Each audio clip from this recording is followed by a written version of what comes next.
पुण्यात घेतली. म्हणजे मला जी काही माहिती आहे त्यानुसार यवतमाळला घेतली. नक्कीच मी आधीपासून सांगत होतो की अनेक ठिकाणी आमचं संख्याबळ नाही. तरीही काही कार्यकर्त्यांनी किंवा पक्षाच्या आदेशानं निवडणुका बिनविरोध होऊ नयेत यासाठी उमेदवारी अर्ज भरले.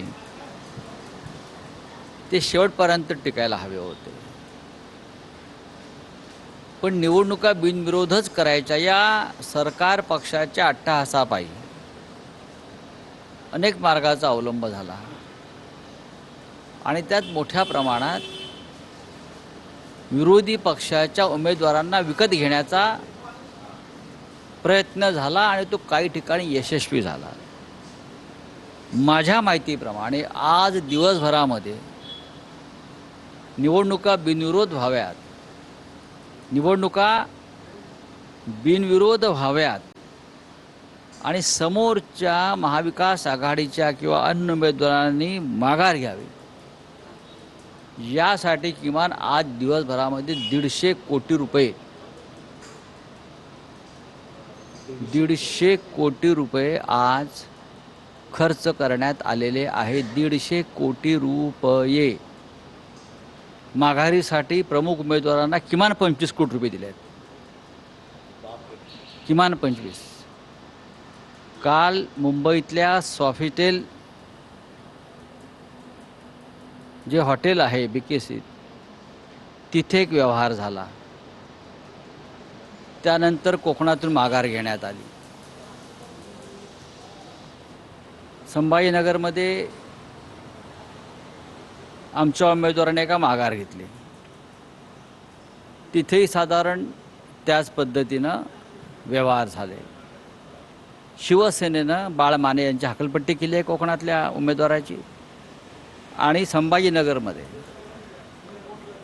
देवयानी डोणगावकर आणि कृष्णा डोणगावकर यांची पक्षातून हकलपट्टी करण्यात आलेली आहे. हे चालणार नाही. हे विष की ठीक आहे आज आम्ही थोडे कुठेतरी कमी आहोत, तरीही पक्षप्रमुखांची परवानगी न घेता, पक्षाची परवानगी न घेता तुम्ही माघार कशी घेऊ शकता? काय व्यवहार झाले ही सगळी माहिती ज्यांनी व्यवहार केले त्यांनीच आम्हाला कळवली. ही माणसं विकत घेण्याची जी प्रक्रिया या राज्यात सुरू आहे, मोदी फडणवीस, मला असं वाटतं हे राज्य आणि देश नासवण्याचा हा प्रकार आहे आणि हे फार घातक आहे. एवढंच मी सांगेन. नाही, पण राऊत साहेब तुम्ही म्हणत होतात की आवश्यक संख्याबळ आपल्याकडे नाही आहे, त्यामुळे निवडणुका लढवू नयेत. जे उमेदवार महाविकास आघाडीचे आहेत तेही आता म्हणतात, म्हणजे उमेदवारी अर्ज भरल्यानंतर म्हणतात अर्ज मागे घेताना ते असं म्हणतात की आम्हाला असं दिसलं की आवश्यक संख्याबळ नव्हतं, घोडेबाजार झाला असता. बाळ मानेंनी म्हटलंय की घोडेबाजार झाला असता, त्यामुळे मी निवडणुकीतून माघार घेतली. घोडेबाजार झालाच ना. उमेदवारी मागे घेण्यासाठीच घोडेबाजार झाला. उमेदवारी मागे घेण्यासाठीच किमती ठरल्या घोड्यांच्या आणि घोडेबाजार झाला मोठ्या प्रमाणात. पण तुमच्यासाठी सर्वात आश्चर्यकारक किंवा धक्का मानली जाणारी माघार कोणत्या उमेदवाराची? मला अजिबात धक्का बसला नाही. मलाही अपेक्षित होतं स्वतः, आणि म्हणून मी पहिल्या दिवसापासून सांगत होतो ही निवडणूक आमची नाही, ही निवडणूक कार्यकर्त्यांची नाही.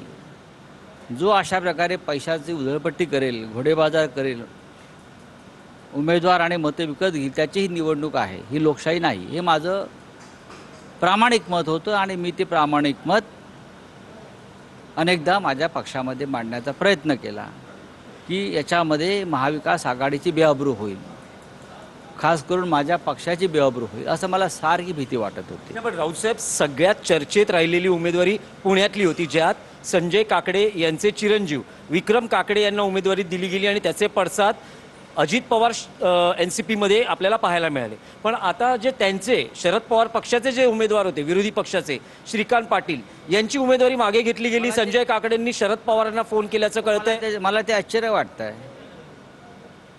ती माघार आश्चर्यकारक आहे की काकड्यांसाठी पवारांनी माघार घ्यावी.